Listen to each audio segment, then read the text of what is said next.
to explain to you the real aspiration of our country. Once more, Mr. President, I thank you most sincerely on behalf of my people and on behalf of the members of my delegation for the very warm welcome which you have extended to us. Thank you very much, Mr. President. Je ne veux pas passer par 4 chemins. C'est le début d'une série de vidéos d'histoire de A à Z de certaines personnes. Et aujourd'hui, cet homme que peu de personnes connaissent, l'un des premiers révolutionnaires méconnus du grand public, c'est l'histoire de Sylvanus Olympio. Déjà, il faut savoir que le Togo a été le pays où il y a eu le tout premier coup d'État en Afrique. Sylvanus a été celui qui a ouvert une campagne pour l'indépendance du Togo.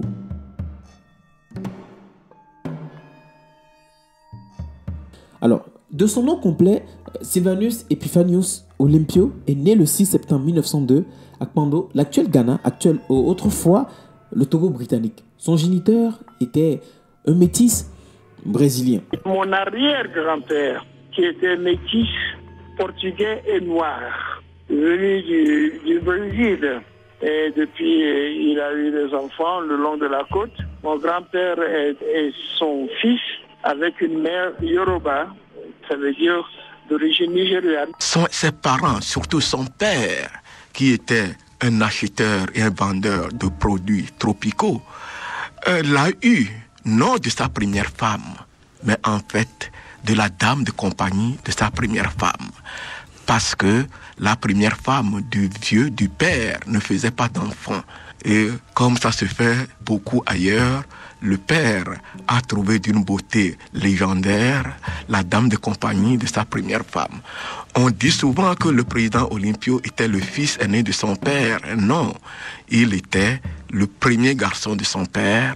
Sa grande sœur s'appelait Alexine. Vous l'avez bien compris, Sylvanus Olympio commence ses études alors à l'école allemande. À cette époque, le Togo était alors une colonie allemande. Puis, de 1914 à 1920, il poursuit ses études en anglais car le Togo est passé aux Britanniques après la Première Guerre mondiale. Il va terminer ses études à Londres dans la prestigieuse London School of Economics. Il va ensuite étudier le droit international en France à Dijon et l'Académie de droit international en Autriche.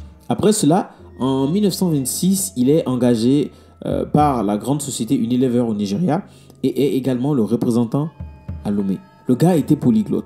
Il parlait bien anglais, allemand et évé. Il ne parlait pas français car le Togo n'était pas une colonie française à ce moment-là. Du coup, il décide alors d'apprendre le français lorsque le Togo est passé sous protectorat français. Il fait ses preuves chez Unilever et devient en 1938 l'adjoint de l'agent général d'Unilever au Togo. Il est le premier Africain à occuper un poste de haut niveau dans une grande compagnie à cette époque-là. Tout allait bien dans le monde. Chacun vaquait à ses occupations et déclaration sur déclaration cotonnaient.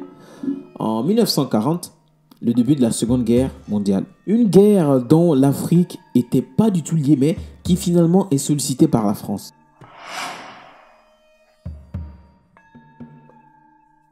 Au cours de la Seconde Guerre, Sylvanus Olympio refuse de s'allier au camp de Vichy du maréchal Pétain. Il était à peu près une demi-douzaine qui ont refusé parce qu'ils étaient beaucoup plus proches de la Gold Coast devenue le Ghana.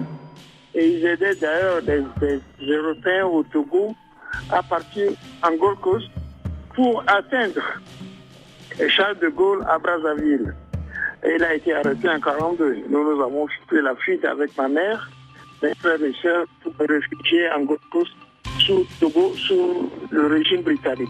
Donc, comme le dit son fils, il fut arrêté par le régime de Vichy et interné dans un camp à Djougou, dans le nord du Dahomey, à cause de sa sympathie gaulliste et de ses attaches avec une firme anglaise. Après sa libération, il devient une personnalité dominante au sein du CUT, donc Comité d'Union Togolaise, fondé en 1941 pour s'opposer aux revendications allemandes.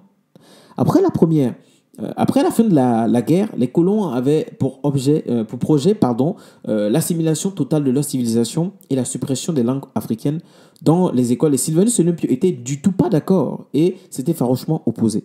Il faut savoir qu'à cette époque, au Parlement, les débats étaient seulement axés sur les affaires européennes et non africaines.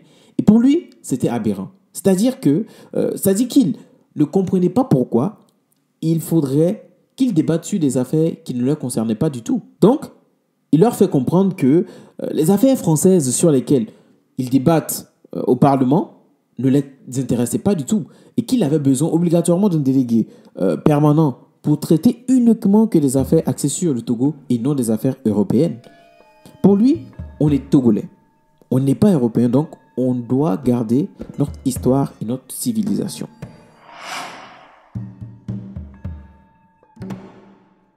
Vous savez, après la guerre, il y avait des partis politiques qui n'étaient pas du tout du goût de la France. Donc, qu'est-ce qu'elle fait? Elle interdit ces partis tout simplement. C'est à ce moment-là que Sylvanus Olympio va transformer le CUT en parti politique. Et il n'a pas voulu changer le nom et encore moins les objectifs de départ. En 1946, Olympio est élu conseiller à l'Assemblée territoriale dont il devient président. Vous savez, après la Première Guerre mondiale, le Togo a été divisé puisque les colonies allemandes ont été cédées à la France et à la Grande-Bretagne. Et cette division, Olympio le vit très très mal. Une partie du Togo qui était sous le protectorat britannique se retrouve dans l'actuel Ghana et l'autre partie sous protectorat français.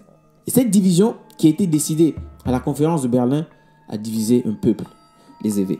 Sous l'impulsion alors de Sylvanus Olympio, le CUT devient le support du mouvement nationaliste togolais et s'affirme partisan d'une réunification du peuple évé, partagé entre la Gold Coast britannique qui devient en 1957 le Ghana et l'ex-Togo français. Face à ce combat farouche qu'il menait pour la réunification du peuple évé, les gens se posaient la question de savoir si lui-même n'était pas évé. Sylvanus n'était pas évé. Sa mère est de l'extrême nord du Togo. Elle est ce qu'on appelle un Mouba. Et son père, comme vous l'avez dit vous-même, est un métis du Brésil. Bon. Mais il faut dire que ce qu'il a toujours voulu, ce sont des choses pratiques.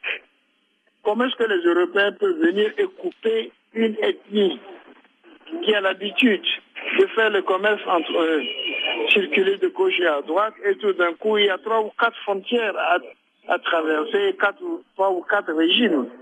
C'est pour cela qu'il s'est lutté, il s'est embarqué dans cette histoire de l'unification des Évés. Ça n'a pas réussi, parce qu'ils ont voulu aller par le biais des Nations Unies, le Conseil de tutelle. Or, il y avait encore des Évés qui n'étaient pas sous le tutelle. Par exemple, en Gold Coast, c'était de vraies colonies britanniques. Donc, ils ont abandonné cette idée pour s'orienter vers l'unification des 2 Togos. Le Togoland allemand, qu'il a chaperonné jusqu'à l'indépendance.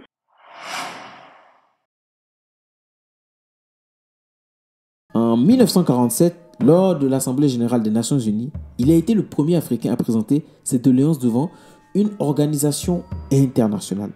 Avec toutes ses activités, d'ailleurs, il est toujours au poste à l'United Africa Company et a été nommé directeur, mais en 1950, il choisit de démissionner afin de représenter le Togo devant le conseil de tutelle. Cependant, les prises de position de son parti, le CUT, par rapport au parti de Nicolas Grunitzky, le font battre aux élections de 1951 et le plébiscite du 8 mai 1956 par lequel les Évés britanniques optent pour le rattachement de la Gold Coast apporte une contradiction au projet de réunification des Évés. Entre-temps, il faut savoir qu'en 1954, il est condamné à une amende de 5 millions de francs de non-déclaration de revenus à l'étranger, ce qui lui fait perdre son droit civique et du coup perdre son éligibilité de se présenter aux élections pendant 5 ans. Alors, cette condamnation, il ne va pas s'arrêter là. Et cette condamnation était tout simplement un prétexte pour le freiner dans son élan politique. Malgré toutes ces tentatives de déstabilisation, il maintient le cap et arrive à soumettre ses doléances aux Nations Unies. Donc, l'ONU demande à la France des élections en 1958. Le Togo devient république autonome le 30 août 1956, organise sous contrôle de l'ONU des élections en avril 1958. Devant le succès du CUT qui remporte 29 sièges sur ses 46, le haut commissaire de la France, Georges Spénal, va malgré lui appeler Olympio à former le gouvernement. J'ai été reçu par le commissaire hier matin et au cours de l'entretien que j'ai eu avec lui, il m'a proposé de constituer un gouvernement. Et ils m'ont demandé une réponse. Et il a dit que je préférais consulter mes amis. Et d'abord, avant de lui donner une réponse définitive.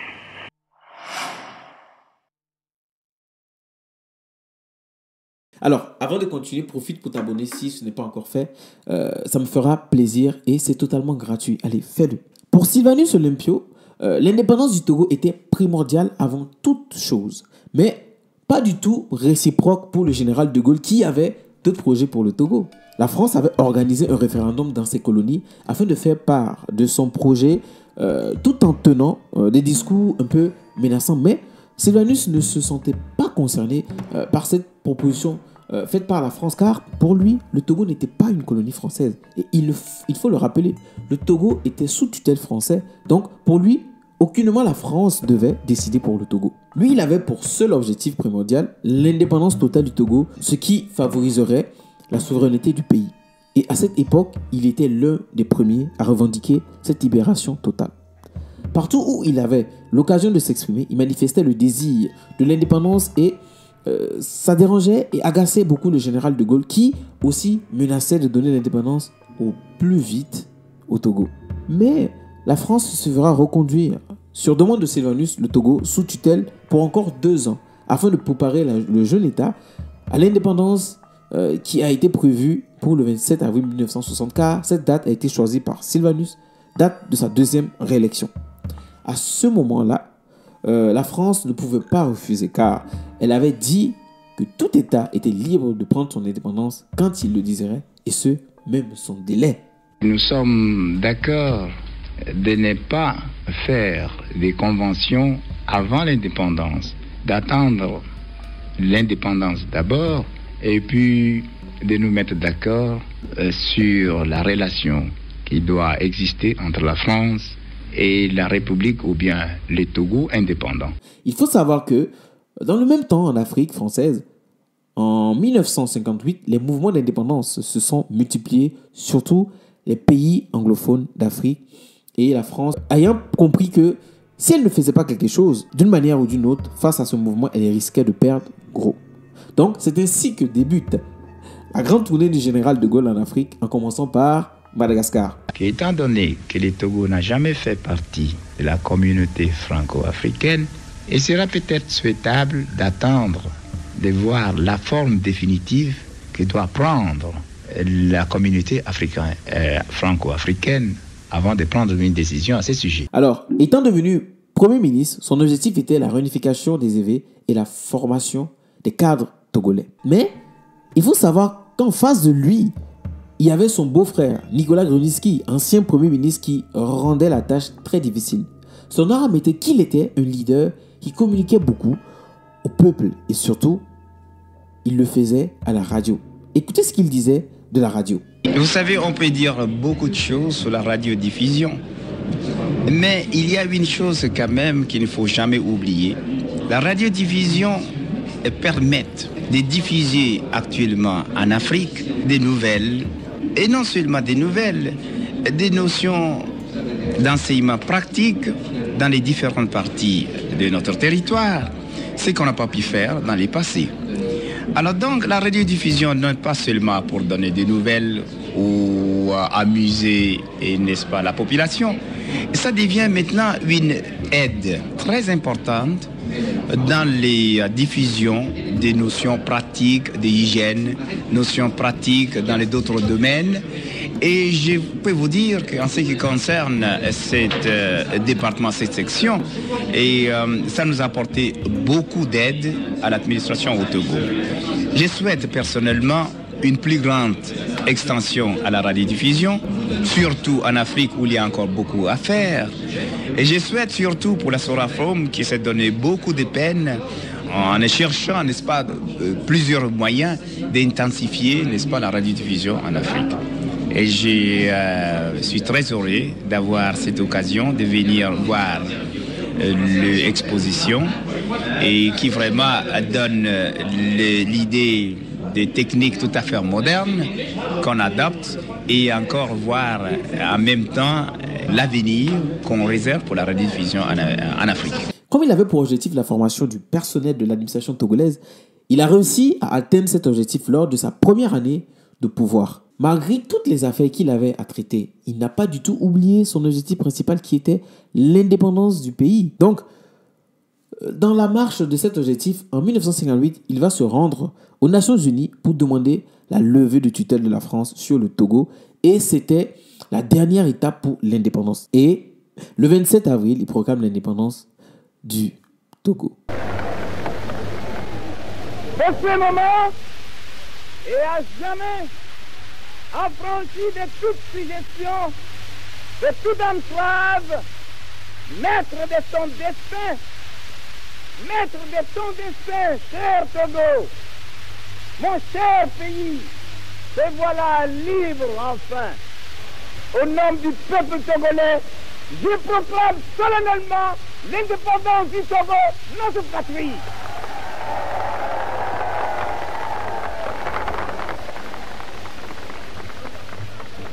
Ahueto, obion benye ngulale bongweme, ma de govene mile, nya de govene, nyambuna bele levero, enya resta, enya gare matolemia, le gavopoemea, mi trazu ablare vio, mi lenero così, niente niente, ablare tata. Et c'est ainsi qu'il devient le premier président du Togo. Après cette première victoire, Sylvanus n'était pas encore tranquille ni satisfait car il y avait la question de la réunification des évêques qui le préoccupait énormément. Pour lui, cette division des frères ou des familles par une frontière, il ne la concevait pas du tout. Et ce combat-là n'arrangeait pas du tout ses relations avec le Ghana voisin, avec Kwame Nkrumah, qui voulait que le Togo soit intégré dans le Ghana. C'était alors un casse-tête pour lui, cette affaire de réunification des évêques, mais il n'avait pas le choix, il devait faire avec pour le moment.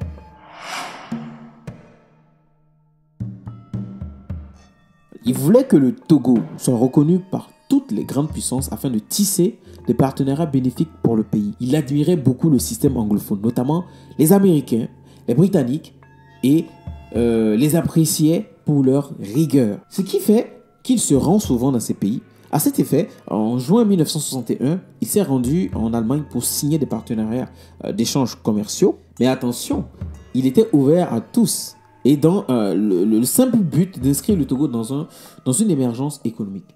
À cette époque, le monde était divisé en deux blocs, dont les communistes et les capitalistes. Mais pour lui, cela ne concernait pas les Africains car ils avaient leur propre mode de vie, leur propre modèle de gestion des hommes et leur choix économique. C'était l'époque de la guerre froide qui secouait le monde et lui, il n'était vraiment pas dans cette affaire, il était neutre. Et comme vous le savez, quand vous êtes d'un pays africain et neutre face à une situation mondiale, les puissances occidentales ne l'acceptent pas facilement. Donc à cette époque, quelques temps après l'indépendance du pays, Sylvanus se rend aux États-Unis et les journalistes lui posent la question avec insistance sur sa neutralité. Et sa réponse était très très claire sur cette question de la guerre froide. L'Afrique n'était en aucun cas concernée. Les pays africains avaient pour objectif le développement économique de leur nation. Donc, pourquoi se préoccuper d'une chose qui ne leur concernait pas du tout? Pour lui, son rôle primordial était le développement et la souveraineté économique de son pays. L'indépendance totale et effective était la priorité et il ne voulait pas être sous le contrôle de qui que ce soit. Et pour arriver à ses fins, il avait adopté une politique de non-alignement afin d'attirer des potentiels investisseurs au Togo, tout en gardant de bonnes relations avec la France, bien sûr. Dans cet élan politique de Sylvanus, ses prises de politique, ses idéaux, tels que le multilatéralisme, la coopération africaine, etc., il n'attirait pas vraiment les faveurs de son côté, car les anciennes puissances coloniales voyaient en lui un obstacle pour leur projet de toujours garder le contrôle sur les pays d'Afrique. Il voulait et prônait l'unité de l'Afrique et la coopération sous-régionale, car pour lui, c'est la clé face à ceux qui dominent le monde. Et pour être un exemple par rapport à l'unité qu'il prônait, il avait ouvert une voie de négociation pour la mise en place d'un marché commun entre le Bénin, le Nigeria et le Togo.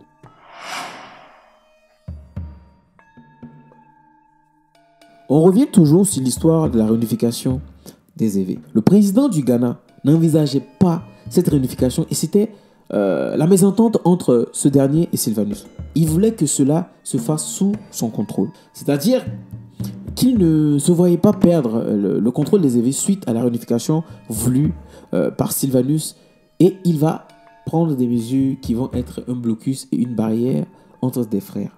Il faut savoir que cette affaire était vraiment prise au sérieux par les deux leaders, et cela n'arrangeait pas les relations entre les deux pays, et certains à l'international prévoyaient un potentiel conflit avec l'intervention des forces militaires entre ces deux États. Sur le plan international, Olympio était apprécié et reconnu par sa diplomatie, son panafricanisme. Par contre, sur le plan national, il faisait face à des questions de redressement économique du pays et à la double opposition politique. Le Togo étant un pays avec très peu de ressources, Sylvanus Olympio va imposer à la population des sacrifices afin d'équilibrer le budget.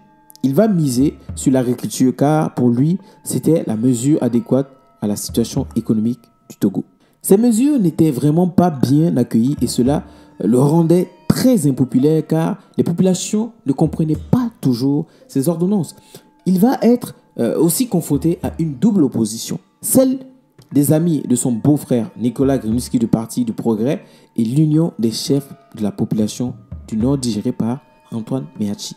Sans oublier également le parti des jeunes progressistes, la Juvento.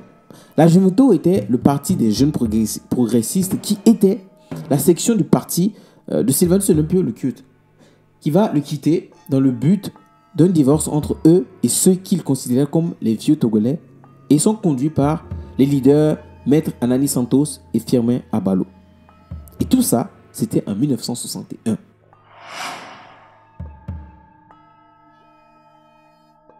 Suite à ce détachement du mouvement des jeunes de son parti, il pensait pouvoir reprendre le contrôle en leur proposant de se rattacher au parti mère.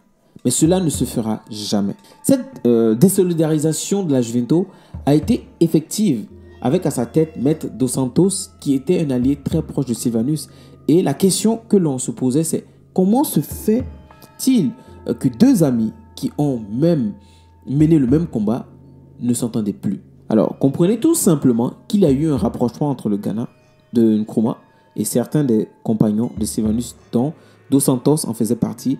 Et souvenez-vous que Nkrumah et Olympio, c'était la guerre entre griffes. Face à cette situation, il a durci son régime et surtout face à l'opposition en qui il voyait la manipulation du Ghana voisin. On assiste à une sorte de dictature qui va même entraîner certains opposants à l'exil, notamment comme par exemple l'ex-premier ministre Nicolas Grimsky au Dahomey et Antoine Meachi au Ghana. Donc, le climat politique était très sombre avec des arrestations de certains politiques, notamment de l'opposition, qui apparemment dans des conditions aussi sombres. Et parmi les prisonniers, on retrouve Dos Santos et Firmin Abalo, des leaders de la Juvento, qui sont accusés d'être des éléments conducteurs des ambitions de Nkrumah du Ghana. Alors, la situation était vraiment tendue car l'opposition était en quelque sorte soutenue par le Ghana et il y a eu un coup d'État qui a été organisé depuis le Ghana en vue de renverser le président. Alors, les problèmes et les complications ne sont pas seulement à ce niveau. Il y a aussi à cette même période la colère d'un groupe de militaires qui ont fait partie du détachement, des soldats qui ont servi la France pour le fait que le président refuse catégoriquement de les intégrer dans la jeune armée togolaise. D'ailleurs, ce n'était pas nouveau cette pratique car elle se faisait un peu partout dans les anciennes colonies nouvellement indépendantes. Sur l'intégration de ces soldats, il était vraiment catégorique. Il y a même eu l'intervention de l'ambassadeur de France de l'époque et malgré ça, il est resté ferme sur sa décision. Pourquoi il s'opposait à leur intégration dans l'armée? D'abord, il se méfiait de tout ce qui avait un lien avec la France. Il se méfiait beaucoup du général de Gaulle. Ensuite, le Togo, à cette époque, n'avait pas une armée proprement dite. Il y avait à peu près 300 hommes, tout corps confondu, tout corps de sécurité confondu. Écoutons ce que son fils, Gilles-Christ Olympio, dit à ce sujet. À l'époque, on n'avait presque pas d'armée au Togo. Et il y avait en tout cas pour les services de sécurité, armée, gendarmerie et police, à peu près 300 hommes, pas plus. Ceux qui sont revenus d'Indochine et d'Algérie n'étaient pas nombreux non plus. Je crois qu'il y avait à tout casser une trentaine. Mais ils voulaient à tout prix qu'on crée une deuxième compagnie. C'est ce que Olympio ne voulait pas accepter pour deux raisons. Un, pour les raisons budgétaires. Le budget du Togo faisait à l'époque un peu plus de 2 milliards de francs CFA pas plus. Deuxièmement, la ferveur nationaliste était telle au pays qu'on considérait ces gens revenus d'Indochine et d'Algérie comme les ennemis de l'indépendance. Olympio aurait, je dis que c'est très important, aurait dit que c'était des mercenaires. Bon, ces mercenaires s'expliquent comment. Ce qui se passait, c'est que le Togo n'était pas une colonie, un peu comme le Mali, le Sénégal, le Cameroun, le Rwanda, le Burundi et les autres là. Par conséquent, ceux qui se sont intégrés dans l'armée française l'ont fait à titre personnel. Je crois même que Yadema, le futur président du Togo, s'est présenté comme ressortissant du Niger et a été accepté dans l'armée coloniale française. Dans cette formation d'anciens soldats, ayant servi le colonisateur, il y avait un certain Étienne Yadema qui était rentré en 1962 d'Algérie, mais il n'est pas revenu directement au Togo. Il est allé au Bénin, qui était à l'époque le Dahomey. L'ambition du soldat Yadema et ses compagnons était d'intégrer l'armée de leur pays afin de le servir, mais pas que. Il leur fallait aussi une source de survie, et ce qu'ils savaient faire et qui était logique pour eux, c'était l'armée.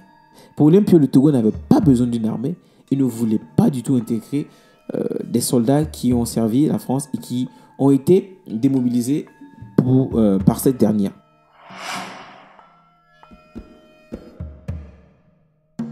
Le 12 janvier 1963, il y a eu une atmosphère morose qui planait dans la capitale.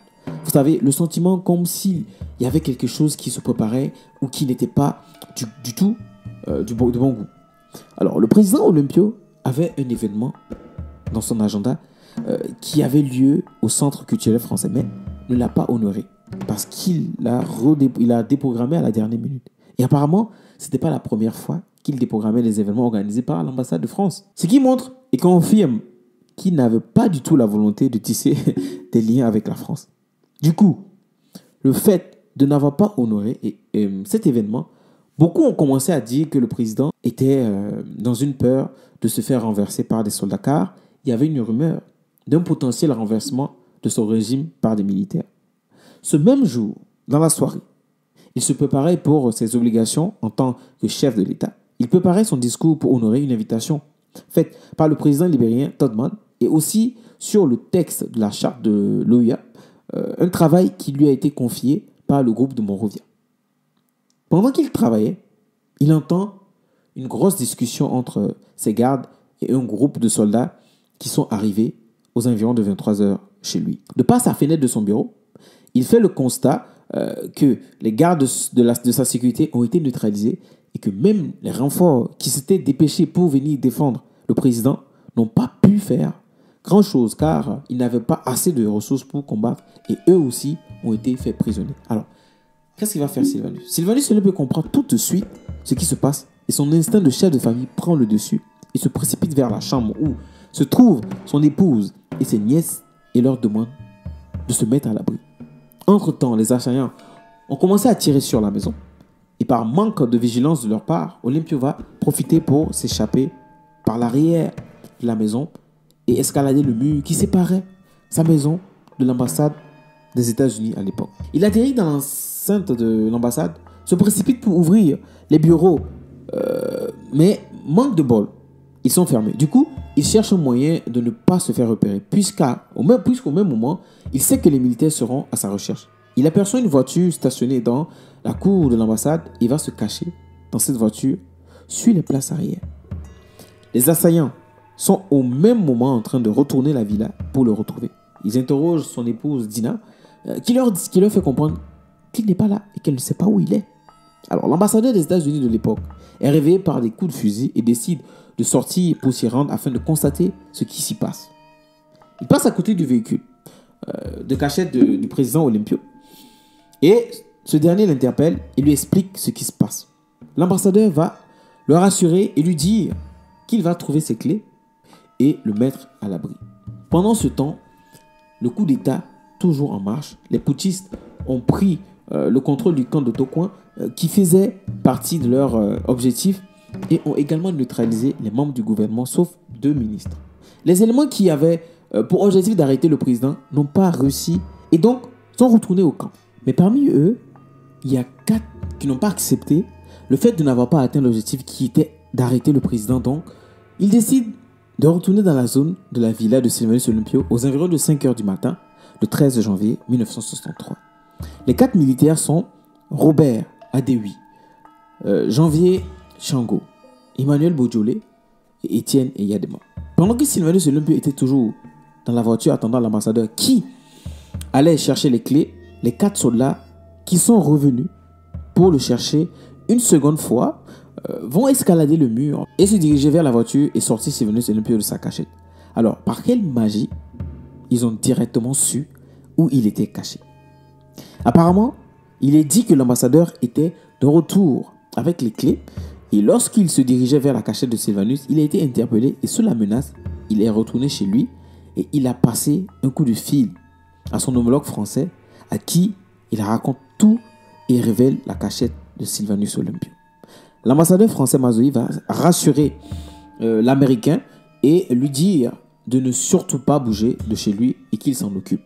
Du coup, juste après, les 4 soldats vont aller sortir Sylvanus Olympio de sa cachette et vous savez la suite. De par le récit de Gilgis Olympio, il semblerait que l'ambassadeur Mazoï aurait révélé l'endroit où se trouvait Olympio aux soldats. Dina Olympio a été témoin de l'assassinat de son mari depuis la fenêtre de leur maison, où elle a aperçu les soldats sortir son mari de la voiture et lui intimer l'ordre d'avancer vers la sortie et il a été abattu. Le comité a décidé de faire appel à M. Nicolas Gruniski pour former un gouvernement provisoire.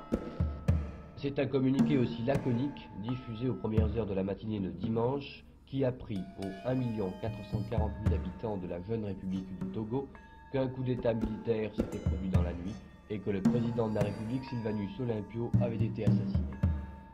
Les putschistes, les voici. Ils sont près de 700 comme lui, anciens paras, anciens de l'infanterie de marine, vieux serviteurs de nos troupes coloniales.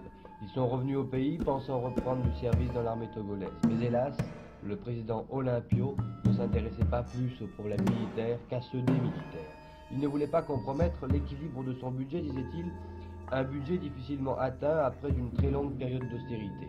D'ailleurs, une armée, il en avait une, la compagnie d'infanterie togolaise commandée par le commandant Kléber Dadjo.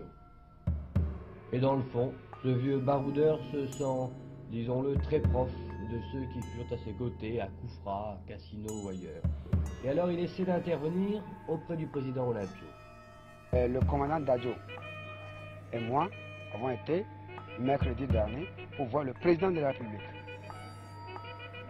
Donc 4 jours avant sa mort. 4 jours avant sa mort, il a été vu par le commandant Dadjo, le lieutenant Silla. Qu'est-ce que vous lui avez dit?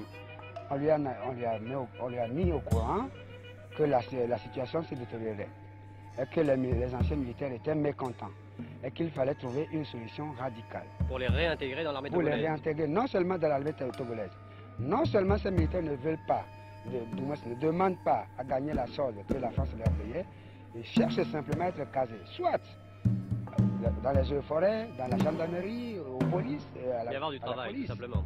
Avoir du travail, en un mot.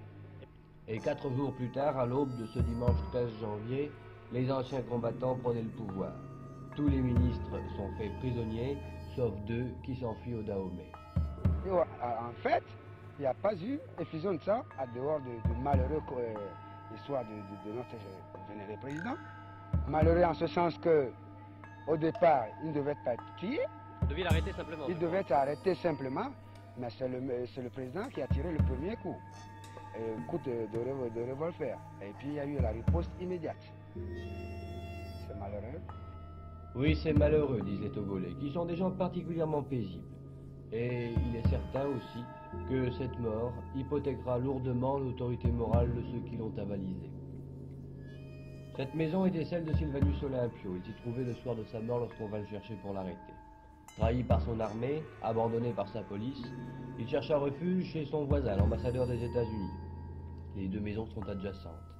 Il avait 4 mètres à franchir, et alors qu'il poussait cette porte, aujourd'hui ouverte, il reçut 3 balles dans le dos. Il a été enterré mardi après-midi au Dahomey, son pays d'origine. Il y avait là sa femme, sa mère, sa fille, ses fils, et quelques-uns de ses 5... Alors, cette version n'est pas la vraie. C'est une version qui a été taillée de toutes pièces pour que le vrai coupable de ce crime ne soit pas découvert. Mais, comme on dit, le mensonge a beau avoir une longueur d'avance sur la vérité finit par se savoir. Voici la vraie version et la raison pour laquelle il a été éliminé.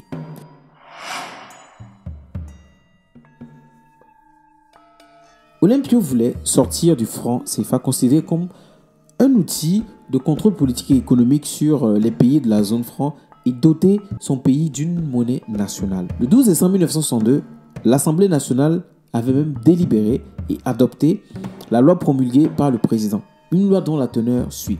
Je cite, article 1er. Il est créé un établissement public national doté de la personnalité civile et de l'autonomie financière dénommé Banque centrale du Togo.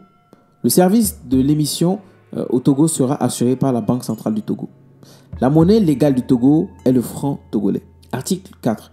Le gouvernement est habilité à prendre toutes les mesures transitoires nécessaires. À cet effet, il peut notamment négocier et signer tout accord utile avec la Banque centrale des États d'Afrique de l'Ouest et les autorités de la zone franc. La période transitoire prendra fin à la date de retrait des billets et monnaies émis avant l'entrée en vigueur de la présente loi.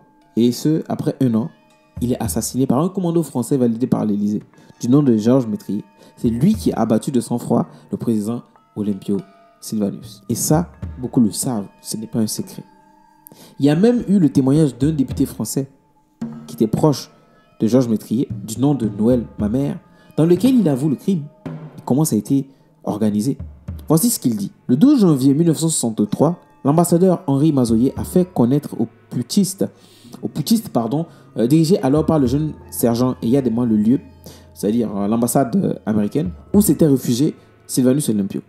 Ce même ambassadeur qui avait fait pression pour que le commandant Georges Métrier, chef de la gendarmerie nationale, dont le contrat avait arrivé à son terme en 1962, puisse le prolonger dans le cadre de la coopération militaire franco-togolaise. Georges Métrier, qui conçut et organise le coup d'État de 1963 avec le soutien direct de l'ambassade, des services et de l'Élysée, qui détestait l'indépendance d'esprit de Sylvanus Olympio. Métrier et Mazoyer n'étaient pas là par hasard. Ils avaient été mis en place par Jacques Foccart, le fondateur des réseaux de la France-Afrique. Nous allons revenir sur cette histoire, mais vous comprenez qu'il a été abattu par le commandant de la gendarmerie nationale du Togo et qui, lui, était aussi en charge de la sécurité du cabinet du président. Donc, il connaissait bien les faits et gestes du président de la République. Donc, il savait où il se trouvait à l'heure où il n'est pas allé au centre culturel pour honorer son engagement. Donc, c'est lui qui allait abattre Sylvanus Olympio, là où il était. Et qui, finalement, comme ils savent que la France ne veut pas se mouiller, ils ont fait endosser cette responsabilité à qui vous connaissez. Donc, voilà. Il faut savoir que pour justifier ce crime, il fallait que les auteurs de ce crime puissent trouver des alliés. Et il y avait un mécontentement et ils ont profité de ça pour pouvoir l'assassiner. Et c'est ça la vraie version. Sylvanus Olympio a été assassiné parce qu'il avait pour projet de quitter le franc CFA. Parce qu'il a compris et il savait que le franc CFA, c'était une monnaie qui permettait l'emprise sur l'économie et la situation politique des pays d'Afrique. Il a voulu sortir, mais ils n'ont pas voulu. Et c'était la mort qui lui était réservée. Et voici. Mes chers amis, c'est la fin de la vidéo. J'espère que cette vidéo vous aura plu et qu'elle vous aura apporté beaucoup de précisions. N'hésitez pas à partager et me dire en commentaire ce que vous n'avez pas aimé et me dire alors si vous aimez ce genre de contenu que je puisse continuer. Et c'est chaque samedi que vous aurez une histoire. À la prochaine.